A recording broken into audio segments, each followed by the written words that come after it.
I want you to imagine what I look like if this is your first time hearing me. Sure, you may have seen the thumbnail or even my PFP, but just imagine you're on your phone and you hear this voice. Well, this is me. A lot of people will say I sound white or like a woman, but that's a totally other video.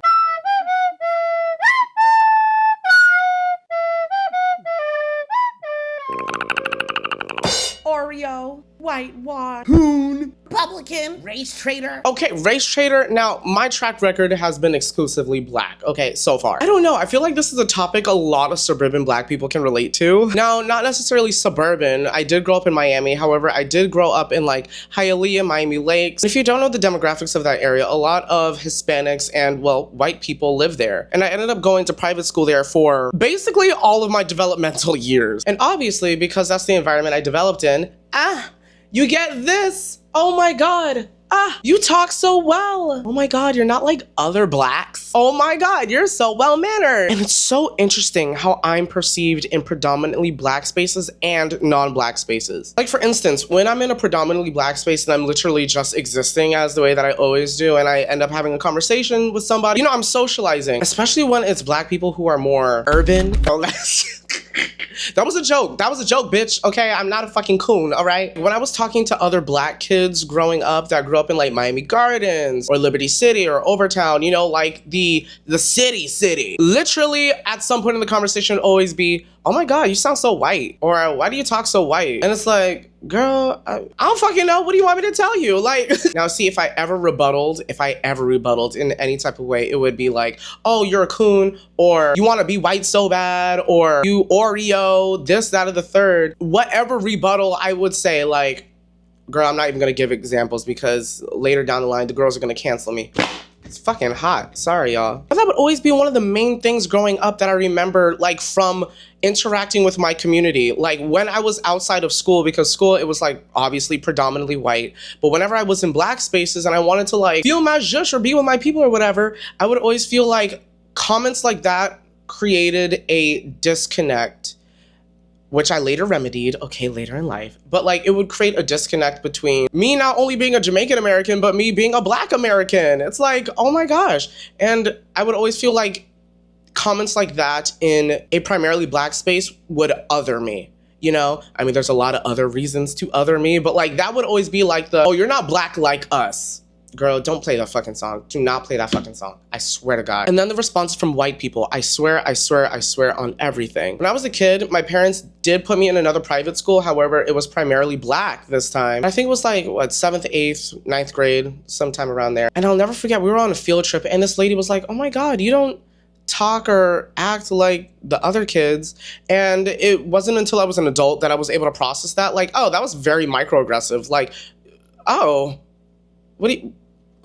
what does that mean? And yes, it was from a Karen girl. It was from a Karen. And other things like that. It would be like, oh, you're palatably black. Like, this is what we like. You know, you're not like all up in our face. It sounds very similar to another conversation about, you know, being Gas, Gaga, house down, boots, Versace, skinny legend, you know, being too much for like certain spaces. I'm sorry, I'm just looking at the parallels here. And it's very interesting being palatably black, because one of the pros I will say throughout my whole entire life, one of the pros is definitely random ass opportunities, especially if you've been in certain rooms, because you present yourself a way, because you talk a certain way, like very corporate, very white America, no shade, all shade. I'm not gonna lie, like, people have, there's less friction with like opening up or trying to like form a connection with you, because, you know, although your appearance says otherwise, your mannerisms and the way you talk and everything kind of like resonates. So it's kind of like,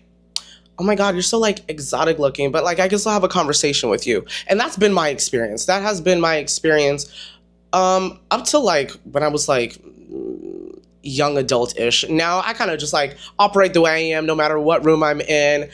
There's a little code switch all across the board, but I mean, like, you know, like I just exist at this point. But I'm talking about like my earlier years here. Now, one of the cons is I attract a lot of Republican black people.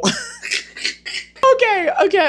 I mean, I'm joking, okay? Like, we all have different political views or whatever. Now, fuck that shit. They assume that because, like, I talk like this and, like, you know, I want to conform to white America. I want to dispel the idea that like black people can't blah, blah, blah, blah, blah, blah, blah. I never planned on being a walking political statement. I mean, who, you know, anybody that's a minority never signed up for being a walking political statement, but I mean, here we are. And then two, people tend to be very microaggressive. Like, oh my gosh, like it tends to make a very handful, okay?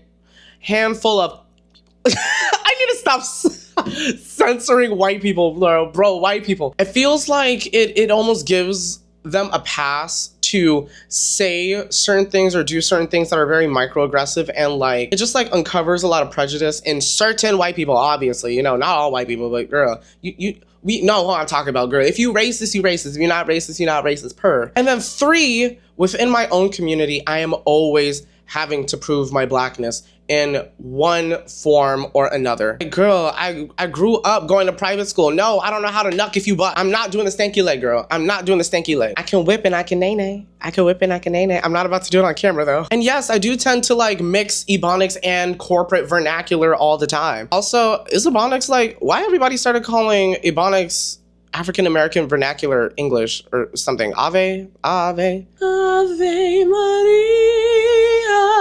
I'm sure there's a reason why. It's probably rooted in slavery, girl. Okay, oh my God. There's a reason why I mix African American vernacular and corporate speech in my everyday life. Yes, I prefer musical theater and pop music over rap and hip hop and, ooh, girl, not R&B though. I love me some R&B. Some Raven Lene, some SZA, give me Snow Allegra, give me some Ela, and you know, the list goes on, I do love R&B. I can't speak for other races, obviously, but what I know is that black people in America are not a monolith, but we have a lot of shared experiences, and all of those contribute to the Black American experience and culture. I also fake the lyrics to Dreams and Nightmares. Okay, ta-ta, darling.